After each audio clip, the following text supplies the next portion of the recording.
Hi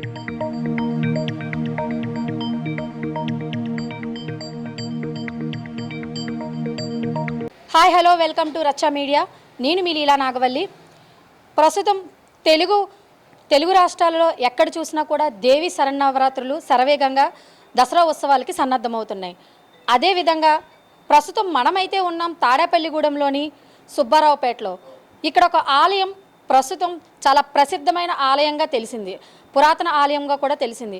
అందుకని ఈ ఆలయం యొక్క విశిష్టతను తెలుసుకోవడానికి, అలాగే ఆలయం యొక్క ప్రత్యేకతను గురించి తెలుసుకోవడానికి ఆలయ ధర్మకర్త అయినటువంటి శానం రామకృష్ణ గారిని అడిగి వారి మాటల్లో ప్రస్తుతం అయితే ఆలయ ధర్మకర్తతో ఉన్నాము.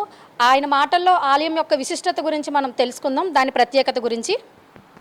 ముందుగా రచ్చా మీడియా ప్రేక్షకులందరికీ నా విజయదశమి శుభాకాంక్షలు. ఈ ఆలయం మన గోగుల వీరాస్వామి గారు ఎప్పుడో పురాతనంగా ఇక్కడే ఉండేది. అప్పుడు రాతి విగ్రహాలతో ఉండి, మన సిమెంట్ విగ్రహాలు ఉండేవి. ఆ మామగారి దగ్గరికి వెళ్ళి ఇదివరకు చాలామంది అడిగారు, ఎవరికి ఇవ్వలేదు. ఆ మామగారు అక్కడ నేను డిహెచ్ఓ దగ్గర 3 సంవత్సరాలు దేవీ నవరాత్రులు చేయడం జరిగింది. ఆ నమ్మకంతో నాకు ఈ ఆలయాన్ని అప్పచెప్పడం జరిగింది. ముందుగా ఆ గోగుల వీరాస్వామి గారికి, వాళ్ళ మిస్సెస్ గారికి, వాళ్ళ పాప గారికి, అల్లుడు గారికి, మన వాళ్ళకి అందరికీ కూడా ప్రత్యేక ధన్యవాదాలు తెలుపుకుంటున్నాం. వాళ్ళు ఈ సైట్ ఇవ్వబట్టే మనం ఇక్కడ దేవాలయం నిర్మించుకోవడం జరిగింది. ఈ దేవాలయం ప్రత్యేకత ఏంటంటే, మన వెంకటేశ్వర స్వామి వారు కళ్ళు తెరిచి చూస్తుంటారు, మీరు గమనించాలి. ఎందుకంటే స్వామివారు ఎక్కడా లేదు. మన తాడేపల్లిగూడెంలో శ్రీనివాసరామంలో మాత్రం వెంకటేశ్వర స్వామి మాత్రం కళ్ళు తెరిచి ఉంటారు. అది మనం ఏమన్నా కోరికలు అనుకుంటే తప్పనిసరిగా జరిగినాయి. ఎందుకంటే చాలామంది వచ్చి ఇక్కడికి మేము పలానా అనుకున్నామండి, జరిగినాయి అని చెప్పి ప్రత్యేకంగా వచ్చి చెప్పడం జరిగింది.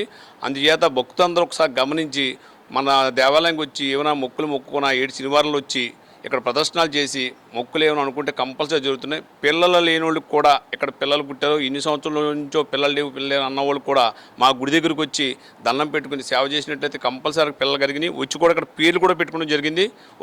ఒకళ్ళు అయితే కనుక ఇక్కడికి వచ్చి పేరు కూడా పెట్టుకున్నారు. అందుచేత భక్తులందరూ గమనించి ఈ కార్యక్రమాన్ని విజయవంతం చేయాల్సిందో. అలాగే భద్రాచల రాముడు, భద్రాచలంలో ఎలాగైతే ఉంటారో సీతమ్మ వారు స్వామివారి ఒళ్ళోకి వచ్చి అలాగే చేయించడం జరిగింది. ఈ ఆలయానికి మళ్ళీ జ్ఞాన సరస్వతి అమ్మవారు మన బాసర్లో ఎలాగైతే ఉంటారో సేమ్ అలాగే ఉంటారు. ఇక్కడ కూడా బాసర్లో ఎలాగైతే ఉంటారో అలాగే ఉంటారో. అక్కడి నుంచి నమూనా తీసుకుని చేయించడం జరిగింది. అందుచేత ఇక్కడ కృష్ణశిలతో చేయించాం. పైన కూడా గోపురాలు కూడా మనం ఎటువంటి ఐరన్ వాళ్ళ అంతా రాతి కట్టుబడే, పైన కపాలాలు కూడా పెట్టించడం జరిగింది. అందుచేత భక్తులందరూ ఒకసారి గమనించి గుడి దగ్గర రావాల్సిందిగా కోరుకుంటున్నాం. అలాగే ఇంకపోతే మన దేవీ నవరాత్రులు ఇది 4వ సంవత్సరం. ఇక్కడ ప్రత్యేకత ఏంటంటే, మేము డిహెచ్ఓ సెంటర్లో చేసినప్పుడు కానీ కూడా పూజా ద్రవ్యాలు ఉచితంగా ఇచ్చేవాళ్ళం. అక్కడి నుంచి అదే ఆనవాయితీతో ఇక్కడ ఈ గుడి దగ్గర కూడా ఇది 4వ సంవత్సరం.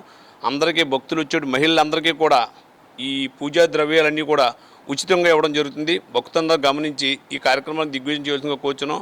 అలాగే సరస్వతి హోమం రోజుని వచ్చినటువంటి పిల్లలందరికీ కూడా ఒక పెన్ను, ఒక పుస్తకం, ఒక పెన్సిల్ ఉచితంగా ఇవ్వడం జరుగుతుంది. ఇక్కడ మన కూర్చుని చేసుకున్న పిల్లలు చాలామంది మన వాణి పబ్లిక్ స్కూల్ కానీ, ఈ లలిత స్కూల్, వీళ్ళందరూ కూడా వాళ్ళు మన 10th క్లాస్కి ఎగ్జామ్కి వెళ్ళినప్పుడు కానీ, లేకపోతే ఇంటర్మీడియట్కి ఎగ్జామ్కి వెళ్ళినప్పుడు కానీ ఇక్కడికి వచ్చి అమ్మవారిని దర్శించుకుని అమ్మవారి వద్ద హాల్ టికెట్ పెట్టి వెళ్ళడం జరుగుతుంది. మళ్ళీ వాళ్ళు పాస్ అయిన తర్వాత మళ్ళీ మన వాణి పబ్లిక్ స్కూల్ కానీ వేరే స్కూల్కి అందరూ మళ్ళీ వచ్చి అమ్మవారికి సారి కింద సమర్పించి పిల్లలందరూ వచ్చి దండం పెట్టుకుని వెళ్ళడం యథావిధిగా జరుగుతుంది. అంటే ఇక్కడ అమ్మవారికి కానీ, వెంకటేశ్వర స్వామి కానీ, భద్రాచల రాముడు కానీ చాలా పవర్గా ఉంటారు. ఎందుకంటే ఈ ఆలయాన్ని ప్రతిష్ఠించింది మన స్వరూపానంద స్వామీజీ. ఆయన ఒక రోజు వచ్చి ఇక్కడ నైట్ స్టే చేసి పొద్దున్నే వచ్చి ఈ మన యంత్రాన్ని పెట్టడం జరిగింది. ఆ రోజే చెప్పారు స్వామీజీ, ఇది చాలా అభివృద్ధి చెందుద్ది, ఇక్కడ గుడి చాలా పవర్గా ఉంది. స్వామివారి విగ్రహం కానీ, అమ్మవారి విగ్రహం కానీ, భద్రాచలం రాముల విగ్రహం కానీ చాలా కలకల్లాడుతున్నాయి, చాలా పెద్ద గుడి అవుద్దని చెప్పారు. అలాగే అలా అన్నట్టుగానే ఇలా జరుగుతున్నాయి. అంచేత భక్తులందరూ వచ్చి ఈ కార్యక్రమాలను దిగ్విజయం చేయవలసిందిగా కోరుచున్నాం. ఇక్కడ జరిగే కార్యక్రమాల్లో ప్రతిరోజు కూర్చునే మహిళలందరికీ కూడా పూజా ద్రవ్యాలన్నీ కూడా ఉచితంగా ఇవ్వడం జరుగుతుంది. పీటల మీద కూర్చున్న వాళ్ళు ఎవరన్నా ఉన్నా కానీ వచ్చి ఒక్కసారి కమిటీ ఇక్కడ మన రామల్ల పొంతు గారు ఉంటారు, ఆయన అడిగి మీ పేర్లు నమోదు చేసినట్లయితే స్కూల్ పిల్లలు కూడా వచ్చి ఇక్కడ పేరు నమోదు చేసిన వాళ్ళందరికీ పెన్ను, పుస్తకం, ఒక పెన్సిల్ ఉచితంగా ఇవ్వడం జరుగుతుంది. అలాగే ప్రతి శనివారం కూడా ఇక్కడ అన్నదాన కార్యక్రమం జరుగుతుంది. చేత భక్తులందరూ చిన్న చిన్న కోరికలు పెద్ద కోరిక పిల్లలు లేని కానీ అతి ఉద్యోగులు లేని కానీ వచ్చి స్వామివారిని ఒకసారి ఇక్కడ ఎటువంటి రుసుము చెల్లించకల్లా వచ్చాం దండం పెట్టుకున్నాం అంటే సరిపోతుంది. అంచేత భక్తులందరూ గమనించి ఈ విజయదశమి నవరాత్రులని కూడా దిగ్విజయం జీవితంగా కోరుచున్నాం. జై శ్రీరామ్. అలాగే ఈ అమ్మవారికి ఒక ప్రత్యేకమైన విశిష్టత ఉన్నదండి. దేవి శరన్నవరాత్రుల్లో భాగంగా అంటే ఎప్పుడూ ఉండే అలంకరణతో కాకుండా ప్రత్యేకమైన అలంకరణ కూడా ఉన్నదంట. అది కూడా ఒకసారి అర్చకుల మాటల్లో తెలుసుకుందాం. కాకుండా ఇక్కడ అమ్మవారికి శ్రీచక్రం ఉంటుంది. శ్రీచక్రం మనం ఎక్కడ చూసినా కానీ ఒక 8 అంగుళాలో లేదా 12 అంగుళాలో 16 అంగుళాలో అలా పెడతారు. కానీ ఇక్కడ మన శ్రీచక్రం ఇంచుమించుగా 24 అంగుళాలు ఉంటుంది. అంతేకాకుండా ఆ శ్రీచక్రానికి మన గోత్రనామములతో కానీ లేదా మన ఆరోగ్యం విషయంలో కానీ ఎటువంటి విషయంలోనైనా పూజ చేసుకున్నట్లయితే చాలా మెరుగుపడుతుంది. అంతేకాకుండా ఇక్కడ 21 రోజు కనుక అమ్మవారికి నిత్యం వచ్చి దర్శనం చేసుకుని వెళ్తే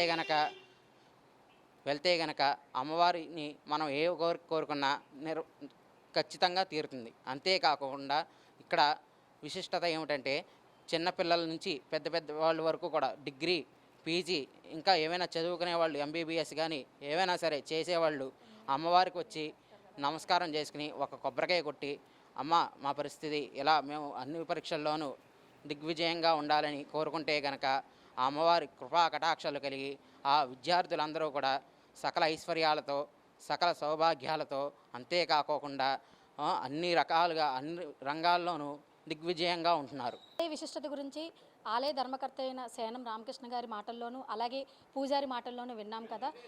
చూస్తూనే ఉండండి ఇంకా మరిన్ని ఆసక్తికరమైన విషయాలతో మీ రచ్చా మీడియా.